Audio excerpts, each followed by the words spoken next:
the shop. No one came out to greet her right away. It gave her the opportunity to consider the display case. There were some blueberry scones, but they looked slightly burned around the edges. Some miniature chicken salad croissants looked okay, but she wondered how long they'd been sitting there. Francine Barnett finally emerged from the back of the shop, sliding her palms down the front of her soiled white apron. "Hi, Katie, how are you?" "I'm fine, thanks.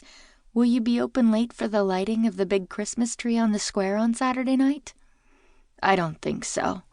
Francine looked as though she'd been through the ringer.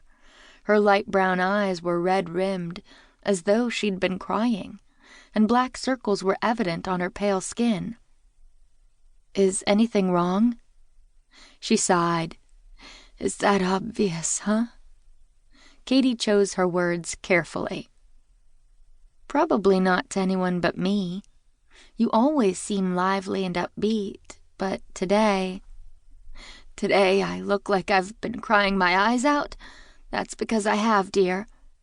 When we bought this place, Vonne swore to me that she'd help me run afternoon tea, that together we'd make it a grand success, and we did for a few months. Then Vonne got bored with it. It's too much for me to handle by myself, Katie." She began to cry, and Katie hurried around the counter to put an arm around her and lead her to one of the tables. She pulled out a chair and eased her into it. "Everything will be all right," Katie said. "May I get you some tea?"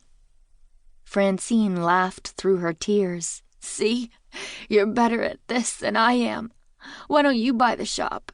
I'm sure you could make a success of it." "Don't be ridiculous. You're just upset." "I'm not," she said. "I've actually been considering putting the tea shop up for sale now for weeks. I remember your telling me one time that you'd once considered running a bed and breakfast. Wouldn't a tea shop be the next best thing?" Katie had wanted to serve afternoon tea at her B&B, the English Ivy Inn. But she'd been rudely awakened from that pipe dream when Chad invested nearly all their money into Artisan's Alley, and then died in a car accident, leaving her to make the best of their investment. She looked around the shop. There were so many things she could do to spruce up the place.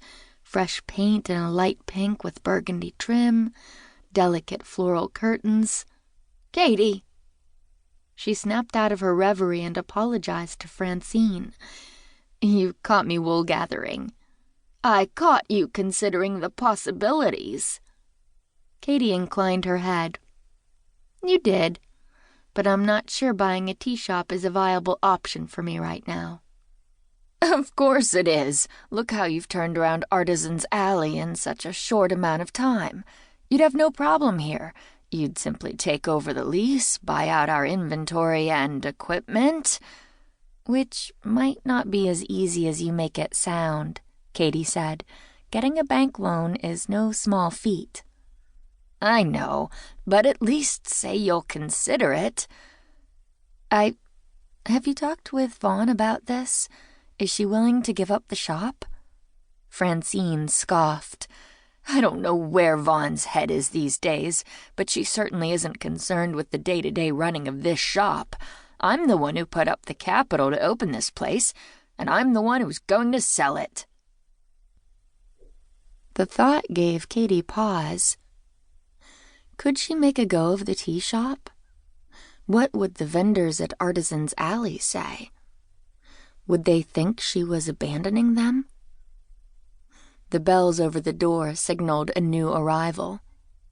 Francine dabbed at her eyes with a napkin.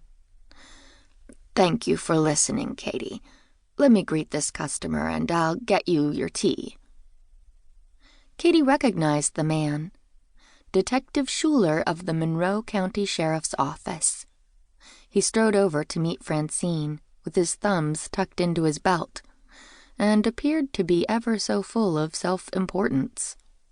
Sure, it was great that he'd been promoted from deputy, but that promotion had come only because Ray Davenport had retired from the force.